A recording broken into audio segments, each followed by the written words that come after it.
Okay, in this video we'll talk about combining conservation of energy and conservation of momentum together.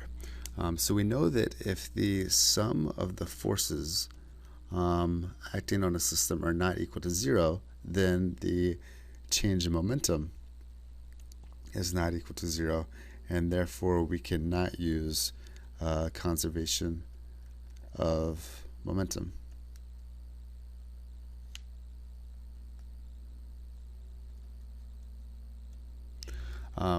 However, if we were to consider just the instance of the collision, just that moment of the collision occurs, then the work done, even if there is some friction or something, would be equal to zero, because it's an instant before the collision and an instant after the collision. So during the collision itself, we can use conservation of momentum in any case. And we can also use, if we have the forces acting on it are, let's say it's friction, then we can use the work energy theorem. We know that the work is equal to the change in total mechanical energy. And so, for instance, we could say the work done by friction is the frictional force times the distance. This would be equal to our total change in mechanical energy. So between 2 points in which like a block is sliding across a rough surface, we can use the work energy theorem to get us from one point to another, and then during the collision itself we use conservation of momentum, and then as something is moving on the rough surface we can use the work energy theorem. Let's look at a couple examples. So the key to this, to combining these together, is to identify points, points just before the collision, points just after the collision, and a point maybe that at the end of the motion in which work was done.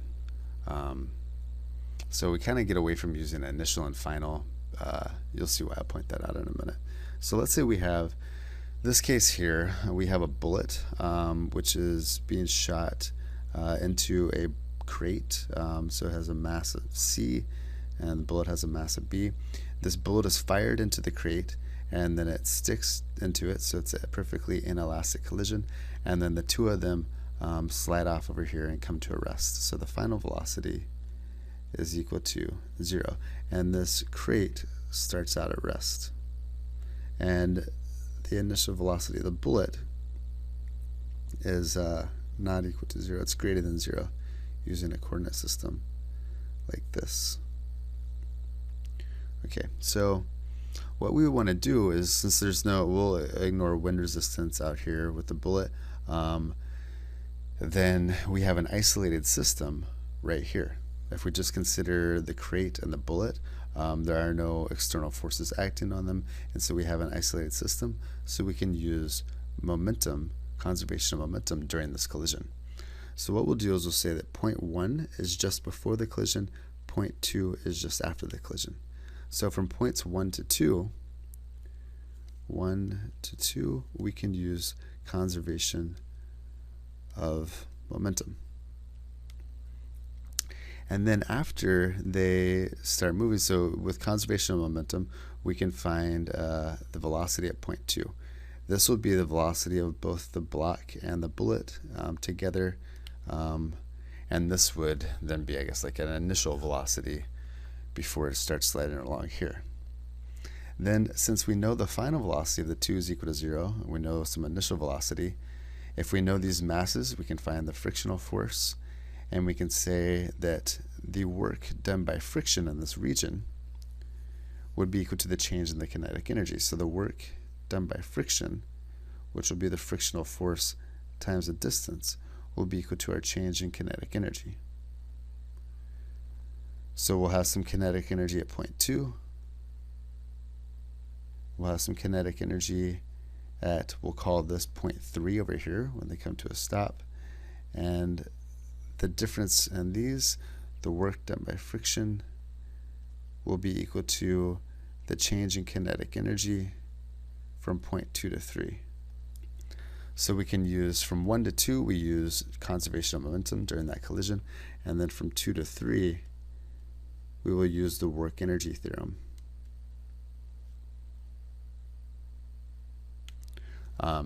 And depending on what we're given initially, maybe we're told we have this distance s and the masses, so we can, and the coefficient of friction, so we can find the frictional force. We have the distance, we can find the work, so we can find the change in kinetic energy. We know the final kinetic energy. If this comes to rest, then the final kinetic energy is 0. So the work would be equal to how much kinetic energy there was at point 2. So we can find out how fast it was moving at point 2. So then backwards from conservation of momentum, we can find out how fast the bullet was moving at point 1 just before the collision. So combining these together, I suggested that maybe using initial and final isn't ideal, because if we look at point 2, this would be the final momentum after the collision, but the initial momentum, or the initial velocity, when we start the work energy theorem. So it might be easier just to call this point 2. Let's take a look at another example here, kind of stepping it up a notch. Let's say again we have a bullet being fired into a block which is initially at rest. So the initial velocity of this is equal to 0. And then after the bullet goes into the block, it slides along and it hits another block, also initially at rest. And then the two of them go over here and they slide off and they come to a stop. So they'll come to a stop over here. Now, same thing, during any collision we have conservation of momentum, but we have a rough surface, so between these collisions we need to use conservation of energy, or the work energy theorem, from between these two. So we'll identify the points. Point 1 will be just before the collision. Point 2 will be just after the collision. Point 3 will be after mass A and the bullet have slid to get to mass C. And so that'll be after they've slid and just before the collision. So we'll say point 3 is just before the next collision. Point 4 will be just after the collision. And point 5 will be when they finally come to rest. So the final velocity, we'll call it v5, is equal to 0. So then the way we would set this up is that from 1 to 2, we can use conservation of momentum. From 2 to 3, this is a rough surface. Clearly momentum is not conserved, but we can use the work energy theorem from point 2 to 3. And then from 3 to 4, we have a collision. 3 was just before the collision, 4 is just after the collision. So from 3 to 4, we can use conservation of momentum again. And then from 4 to 5, this is just, 4 is just after the collision, 5 is when they come to rest. This is a rough surface here. So then from 4 to 5, we can use the work energy theorem again.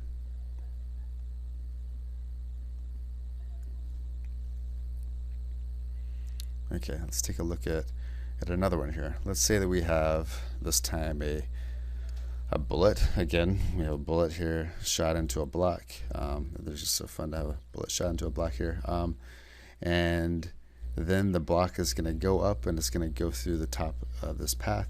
And we want to find out, how fast does this bullet have to be shot? What is the initial velocity of the bullet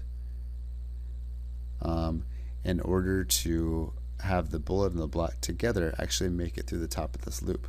So we can think back to the circular motion stuff, and we know that the minimum velocity at the top, this has to be greater than or equal to the square root of the radius times gravity. So we have, here's our radius r. So we know how fast it has to be moving at the top in order to make it through. And again, we can just use from point 1 will be just before the collision, point 2 will be just after the collision, and then this is all frictionless along here. Even if it wasn't frictionless, we could use the work energy theorem. But if this is frictionless, then we'll consider point 3 right here. And we can use from 1 to 2, again, during that collision, we'll use conservation of momentum during that collision. And then from 2 all the way to 3, since there is no work done by a non-conservative force, we'll use conservation of energy. So from 2 to 3, we can use conservation of energy, which will mean that the mechanical energy at point 2 is equal to the mechanical energy at point 3. So this will mean, since this was at the top, we have here, if I set the height equal to 0 at the bottom, so the height is equal to 0 here, then from 2 to 3,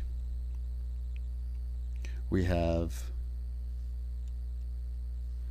the kinetic energy at point 2 will be equal to the gravitational potential energy at point 3 plus the kinetic energy at point 3.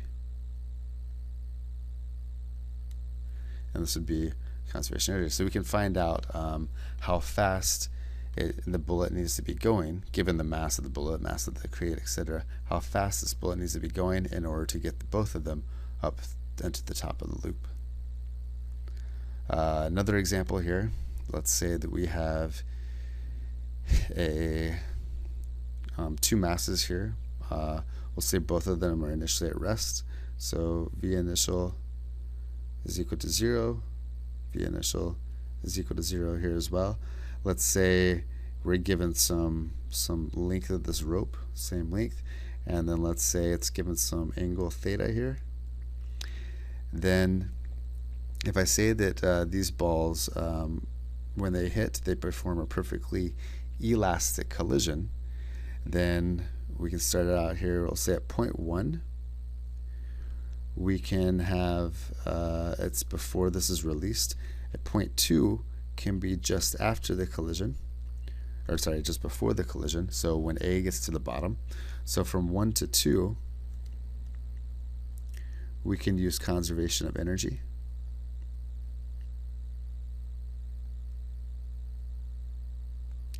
From 1 to 2 to find out how fast it'll be going at point 2. And then from 2 to 3, we'll call point 3 to be just after the collision.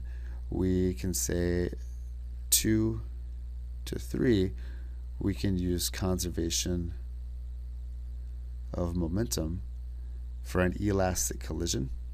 And remember, since we have two equations, we can solve for two things in an elastic collision. So I knew the initial velocity at point 2 would be the initial velocity of A just before the collision, and we knew the initial velocity of B just before the collision was 0. And if we're told we have both of the masses, then there's only two things left to solve for, and that would be their final velocities. So from 2 to 3, we can use conservation of momentum, and we can get the final velocity from this. We will get VF A, the final velocity of A, and the final velocity of B. And then they'll bounce back, and so then we'll have a point 4 is up over here somewhere, and point 5 is up over here. Really, maybe actually I should call these both point 4 because they'll both bounce back kind of at the same time. So maybe this is also point 4. We could find out how high each of them will go through conservation of energy again. So we use conservation of energy to get down here to find the velocity of A just before the collision, conservation of momentum to find out how fast both of them are moving after the collision, and then back to conservation of energy to find out how far they bounce back up. So 3 to 4 would be conservation of, let's just say, mechanical energy. Okay. One more example here.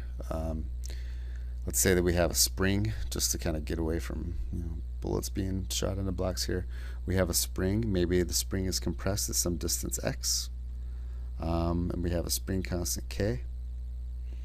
Then we have some energy in the spring right here at 1, and then once the spring is fully decompressed, we'll call this point 2. So we have the decompression of the spring will be from 1 to 2. So 1 to 2, we'll use conservation of energy.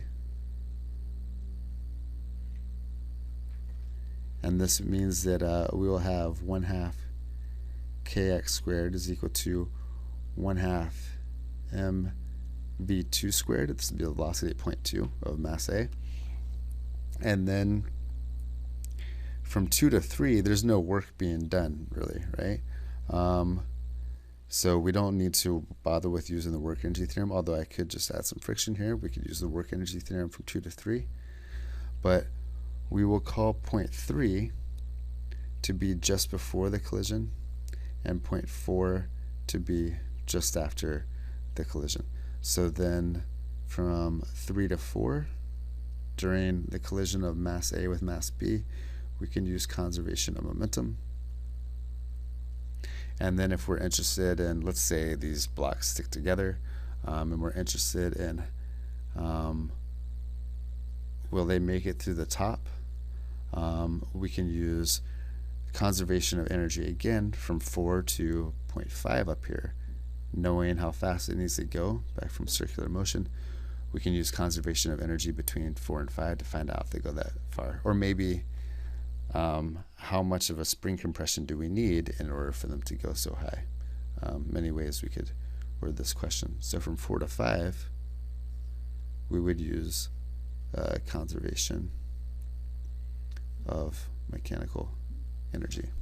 So the whole thing here with combining these together is to identify, really it's just between which points do we use work energy theorem or conservation of energy, and between which points do we use conservation of momentum. And really it just comes down to, during collisions, you use conservation of momentum. So I always need kind of one point before the collision and one point after the collision. And everything else is conservation of energy, or the work energy theorem.